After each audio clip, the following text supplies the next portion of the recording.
নমস্কার, সুপ্রভাত। আমি আজ বলবো যে 2025 সাল সংখ্যাতত্ত্বের বিচারে মঙ্গলের বছর। 1 রবি, 2 চন্দ্র, 3 বৃহস্পতি, 4 রাহু, 5 বুধ, 6 শুক্র, 7 কেতু, 8 শনি, 9 মঙ্গল। তাহলে 2025কে যদি আমরা ভাঙি তাহলে 9 সংখ্যাটি আসছে, এটি মঙ্গলের বছর। আজকে বলবো, বারবার করে আমার ক্লায়েন্টরা বলছে যে দাদা কার কেমন যাবে একটু বলুন। গ্রহদের ট্রানজিট বলে দেয় কার কখন গোল্ডেন টাইম আসছে, কিন্তু আমি রাশির থেকে নক্ষত্রকে বেশি প্রাধান্য দিই। কারণ হচ্ছে গ্রহরা ফল দেয় নক্ষত্র অনুযায়ী। তো আজকে আমি সংক্ষিপ্তভাবে বলবো যে কোন কোন নক্ষত্রের গোল্ডেন টাইম 2025 সাল। কিন্তু বলার আগে একটা কথা বলতে চাই যে নক্ষত্র অনুযায়ী ভালো ফল পাবেন 2025 সালে তারাই যাদের দশা অন্তর্দশা ভালো চলছে। যদি আপনার লগ্নপতির মহাদশা চলে, যদি আপনার কোনো শুভ গ্রহের মহাদশা চলে, অন্তর্দশা চলে, তাহলে এই যে নক্ষত্রগুলো নিয়ে আমি বলবো, এই নক্ষত্রগুলো ভালো ফল পাবে 2025 সালে। শনি কুম্ভ রাশিতে 2025 সালের 29 মার্চ সন্ধে 7টা 42 অবধি থাকবে। তারপরে শনি শিফট করে মীন রাশিতে যাবে পূর্ব ভাদ্রপদ নক্ষত্রে। মীন রাশিতে 3টে নক্ষত্র আছে, পূর্ব ভাদ্রপদ, উত্তর ভাদ্রপদ, রেবতী। মীন রাশিতে শনি 2.5 বছর থাকবেন। আমি বলতে চাই যাদের রবির নক্ষত্রে জন্ম, রবির নক্ষত্র মানে কৃত্তিকা, উত্তর ফাল্গুনী, উত্তর আষাঢ়া, তাদের কিন্তু 2025 সালে ভালো চাকরি হতে পারে।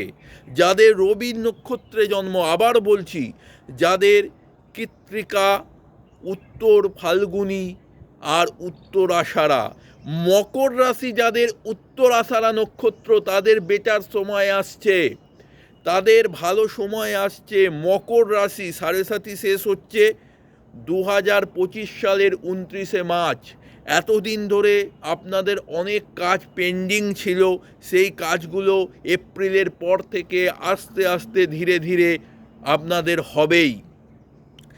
যাদের বৃহস্পতির নক্ষত্রে জন্ম, যেমন পুনর্বসু, বিশাখা, পূর্ব ভাদ্রপদ, আমি একটা কথা বলতে চাই, পুনর্বসু নক্ষত্রে যাদের জন্ম 2025 সালের 29 মার্চের পর আপনাদের না হওয়া কাজও হবে, যদি আপনাদের দশা অন্তর্দশা ঠিক থাকে, কারণ astrology is the authentic subject. Vishakha নক্ষত্রে যাদের জন্ম, বহুদিন ধরে বিয়ে ট্রাই করছেন কিন্তু বিয়ের যোগাযোগ ম্যাচিওর করছে না, সেটা জাতক জাতিকার, আপনাদের বিয়ের জায়গাটা ক্লিয়ার হয়ে যাবে, বিয়ে আপনাদের হবেই 2025 সালে। কারণ আমি এক লাইন অন্তত অ্যাস্ট্রোলজিটা বুঝি। মীন রাশির সময় তো ভালো নয়, কিন্তু পূর্ব ভাদ্রপদ নক্ষত্রে যাদের জন্ম তাদের কিছুটা হলেও ভালো সময় আপনারা পাবেন। যাদের মঙ্গলের নক্ষত্রে জন্ম, মৃগশিরা, চিত্রা, ধনিষ্ঠা, তাদের কিন্তু বিপদ। তারা কিন্তু বিপদ, না হওয়া কাজ আপনাদের হবে না। যাদের মঙ্গলের নক্ষত্রে জন্ম, পথে ঘাটে খুব সাবধানতা অবলম্বন করে চলবেন। আবারও বলছি, মৃগশিরা, চিত্রা, ধনিষ্ঠা, এদের কিন্তু 2025 সাল be alert and be careful. যাদের শুক্রের নক্ষত্রে জন্ম, ভরণী, পূর্ব ফাল্গুনী, পূর্ব আষাঢ়া, তাদের 50% ভালো গেলেও 50% কিন্তু ভালো যাবে না। যাদের শুক্রের নক্ষত্রে জন্ম, গৃহের পরিবেশ অশান্তময় দেখা দিতে পারে।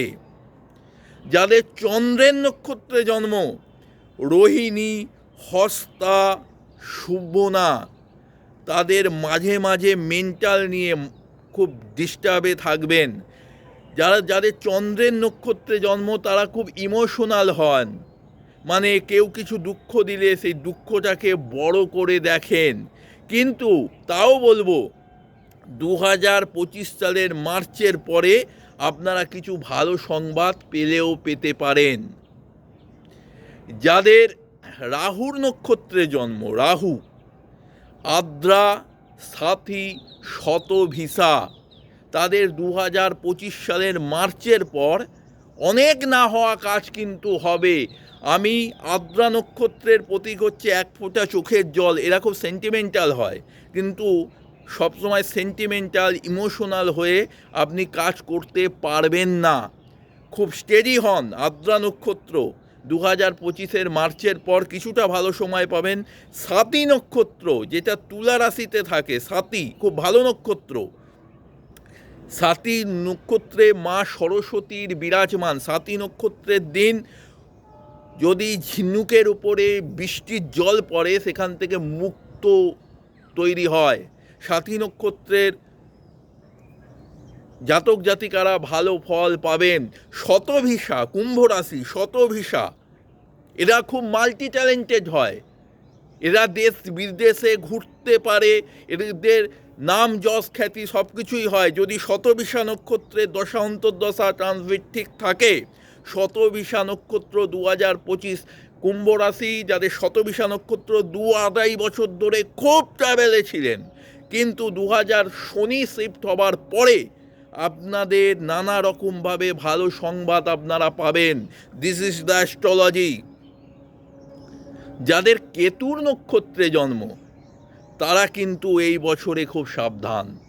মিথ্যে বদনাম, নানা রকম কাজে বাধা, নানা রকম গৃহের মধ্যে অশান্তি হওয়া কাজে আপনার বাধা আসবে। যাদের কেতুর নক্ষত্রে জন্ম, মানে অশ্বিনী, মঘা, মূলা, আপনারা যারা বিবাহে নতুন প্রবেশ করেছেন তাদের বিবাহের জায়গায় ফাটল আসতে পারে। যাদের কেতুর নক্ষত্রে জন্ম, যাদের শনির নক্ষত্রে জন্ম, পুষ্যা, অনুরাধা, উত্তর ভাদ্রপদ, সময় কিন্তু ভালো যাবে না।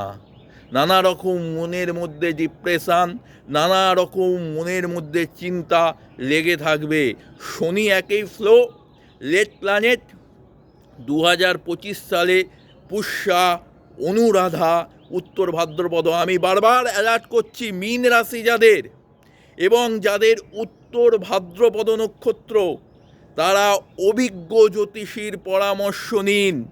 সময় কিন্তু ভালো যাবে না। সব থেকে খারাপ যাবে যাদের বুধের নক্ষত্রে জন্ম।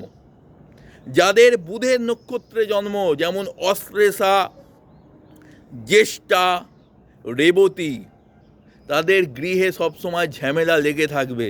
বুধের নক্ষত্র 2025 সাল ভালো যাবে না। আমার প্রেডিকশান মিলিয়ে নেবেন। পরে যদি আমার প্রতি আপনাদের বিশ্বাসযোগ্যতা থাকে আমার সঙ্গে যোগাযোগ করতে পারেন। আমার নাম তন্ময় মৌলিক। আমার ফোন নাম্বার 8777423132। সবাইকে আমার নমস্কার। জয় মা তারা, জয় গুরু বামদেব।